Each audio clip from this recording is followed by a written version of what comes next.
যখন মোবাইল পাইছি সাথে সাথে তামিম ভাইকে কল দিছি, উনি একবারে কলটা রিসিভ করছে, আমার জন্য খুবই উপকার হয়েছে। ইকবালের প্রশংসায় নির্যাতিত ক্রিকেটার, চট্টগ্রামে কিংবা কক্সবাজারের নির্যাতিত ক্রিকেটার নাইম ফোনটা হাতে পেয়ে প্রথমেই তামিম ইকবালকে ফোন দিয়েছে। তামিম সাথে সাথেই রেসপন্স, সাথে সাথেই ফোন রিসিভ করেছে। ফোন রিসিভ করে যখন ওসিকে দিল তখন ওসি নাকি তাল্টি পাল্টি করছে, কিন্তু নাইম কিন্তু দুর্দান্ত খুশি। This is great president in Bangladesh cricket industry.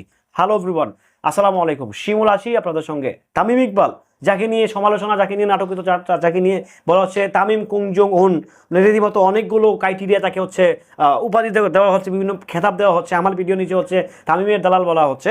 But দিন শেষে এই তামিম ইকবাল কিন্তু প্লেয়ারদের পাশে দাঁড়াচ্ছে। এই তামিম ইকবালই কিন্তু প্লেয়ারদের পাশে দাঁড়াচ্ছে। এই তামিম ইকবালই কিন্তু প্লেয়ারদের সাথে থাকতেছে। দেখেন, এই যে নাইম ছেলেটা, আমাদের জাতীয় দলের খেলোয়াড়, তাকে যেভাবে পুলিশ নির্যাতন করলো, দিস ইজ রিয়েলি, মানে কি বলবো আসলে, আমি বলার ভাষা খুঁজে পাচ্ছি না। এটা হচ্ছে অমানবিকতার চূড়ান্ত লেভেলে চলে গেছে।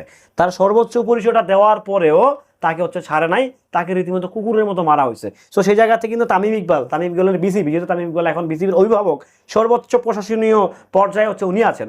সো ডেফিনেটলি উনি ফোনটা পিক করলেন, সাথে সাথে রেসপন্স করলেন। তো দেখেন, একজন প্রেসিডেন্ট মানে কি, আপনি তো বিসিবির বস হতে পারেন, তার মানে তো এই না যে আপনি ভাবলে হয়ে থাকবেন। সো তামিম ভাইয়ের এই জিনিসটা নাই, আমার কাছে খুব ভালো লাগছে। যেহেতু নাইম ভাই বললো যে না, আমি প্রথম ফোনটা দিলাম তামিম ভাইকে, উনি সাথে সাথে ফোনটা রিসিভ করছে। দেখেন, একজন প্রেসিডেন্ট কিংবা একজন সভাপতির কিন্তু রেসপন্সিবিলিটি, কুইক রেসপন্সিবিলিটি দরকার। যে একজন প্লেয়ার বিপদে পড়ছে, একজন খেলোয়াড় বিপদে পড়ছে, ঠিক আছে, উনি তো খেলোয়াড়দেরই প্রতিনিধিত্ব করতেছে, তাই না? উনি খেলোয়াড়দেরকে মেনটেন করার জন্যই তো পুরো বোর্ডটাকে, পুরো দেশটাকে কন্ট্রোল করার জন্য উনি বসছে, উনি সেই দায়িত্বে। সো উনি কেন থাকবে না? সো অনেকেই দেখলাম তামিম ইকবালের খুব মানে বদনাম করতেছেন।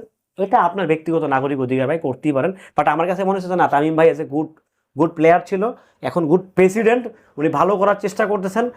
উনি দেখেন, আপনি গালি দিবেনই, তাকে গালি দিতে পারেন। তামিম কিন্তু আমি নিজে গালি দিছি কিছুদিন আগে, কিন্তু তামিম ইকবালকে আমি নিজেই গালাগালি করছি। নিশ্চয়ই সেটা আপনারা জানেন যে প্রিভিয়াস গভর্নমেন্ট, মানে ইন্টেরিয়র যে গভর্নমেন্ট ছিল, অন্তর্কালীন যে সরকার ছিল, তার সামনে কিন্তু তাকে গালি, কারণ তার এখানে কিন্তু কোনো মানে অনেকগুলো বাজে ডিসিশন ছিল তামিম ইকবালের। তো সেই জন্য কিন্তু আমি ওখানে খারাপ কথা বলছি, কিন্তু আমি তো ভালো কথা বলি নাই।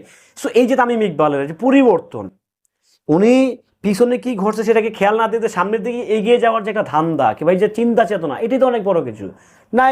নাইম হোসেনের মতো ছেলে, একজন জাতীয় দলের খেলোয়াড়, তাকে পুলিশ পিটেলো, এখানে কি বিসিবি আঙ্গুল চুবে? ডেফিনেটলি আঙ্গুল চুবে না। আর বিসিবি এখানে আঙ্গুল চুষতেছে না।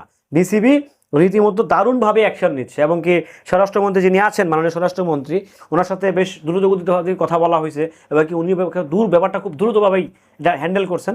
তো সব মিলিয়ে আশা করতেছি আমাদের নাইম হোসেন ভাই, উনি একটা খুব চূড়ান্ত লেভেলের চমৎকার একটা বিচার পাবেন। আর ওনার সাথে যেটা হয়েছে এটা ডেফিনেটলি অন্যায় হয়েছে, সেটা পুলিশ হোক, দেশের নাগরিক হোক, আর যেই হোক, কারোর সাথে কেউ খারাপ ব্যবহার করতে পারে না। আসলে এটা ঠিক না, এটা অন্যায়, এটা অনৈতিক। যাই হোক, ভালো থাকবেন, সুস্থ থাকবেন। অবশ্যই আমি এগুলো কিছু কিছু কাজ আমার কাছে ভালো লাগছে, আপনাদের কাছে কেমন লাগছে সেটা আপনারা জানাতে পারেন। নিঃসন্দেহে ভালো থাকবেন। আল্লাহ।